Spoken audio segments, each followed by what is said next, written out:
हर हर महादेव. कसे आहात सगळेजण? स्वागत आहे तुमचं माझ्या चॅनलवरती आणि सखी ब्लॉग या चॅनलवरती. तर कसे आहात सगळेजण? कालचा ब्लॉग काय आलेला नाही तर काल करत होते मी काम आणि काल जरा मम्मीकडे होते.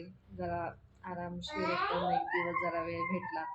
काल काही नाही केलं, जस्ट बसून होते. सकाळचा नाश्ता केला त्यांना आणि गेले मी मम्मीकडं. मग संध्याकाळी झाले. ते काही चुकत नाही, आपल्याला स्वयंपाक चुकत नाही, दुसऱ्या गोष्टी काहीही चुकत नाही. मग त्याच्यामुळं झालं. मग कसं बायच्या आयुष्यात कामाशिवाय दुसरं काय नाही आहे. ते काम तर करावंच लागतं. काय चाललं आहे अन्वी? आधीचं तर काल नुसतं फिरत होती तिथं मम्मीकडे गेल्यावर शांतच बसत नाही, नुसतं तिथं पूर्ण हिंडत असते.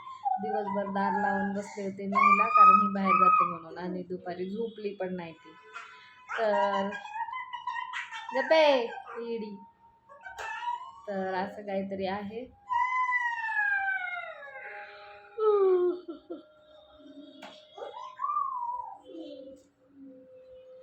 आणि मग त्याच्यानंतर आदू पडली आदू माझी पडली. पडलं तर हसावं लागतं. जर ओरडलं आणि हे केलं ना, तिला बाऊ करायला गेलं ना, मग तिला जोरात रडते. असलं की मग सोडून देते, काय नाही झालं असं. तर चला, काम वगैरे तर झालंय. आता पाण्याचा इश्यू झालाय आमच्या इथं. त्यांनी बोर मारली आहे. तर काय होतंय की बोर मारली तर त्या बोरमध्ये जेवढं पाणी येतं तेवढंच भेटतं. नंतर मग परत अजून 2 तासांनी चालू करावं लागतं. तर त्याच्यामुळं असं काहीतरी झालंय. म्हणून म्हणलं की आता काय खरं नाही, आपण हे करावंच लागतंय, सहन करावंच लागतंय. बोलून काय फायदा नाही. मग म्हणलं जा. मग आता पाण्याचा लय इश्यू झालाय. पाणी कधी संध्याकाळी भेटतंय, कधी दुपारी भेटतंय. तर पाण्याचा इतका इश्यू झालाय की काय सांगायला नको. आणि त्याच्यामुळे वाट बघावी लागते पाण्याची. तर आणि दुसऱ्या दिवशी तर मला पाणी नसतं. मग ड्रम आहे, 4 बादल्या आहेत, ते पण सगळं संपतं पाणी. आता घरात 4 माणसं असल्यावर सगळ्याच गोष्टीला पाणी लागतं. तेवढी माणसं असल्यावर पाणी तर लागतंच ना. मग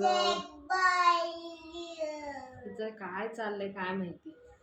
तर पाणी लागतं. मग अशा गोष्टी घडायला लागल्यात. आता पाण्यामुळं सगळं काम वाढून बसायला लागलं. आता काम तर झालं, फक्त आता पाणी भरलं, कारण काहीच पाणी नाही, थोडंसुद्धा शिल्लक उरत नाही पाणी. त्याच्यामुळं पाण्याचा प्रॉब्लेम झालेला आहे आमच्या इथे. आणि आपली एकटीच खेळते, तिला आता कोणाची गरज लागत नाही खेळायला करायला. आपलं एकटंच खेळत असते. तान्वीला शाळेत टाकावं म्हणलं तर आता ते 3 वर्ष भरल्याशिवाय फॉर्म काही घेत नाही.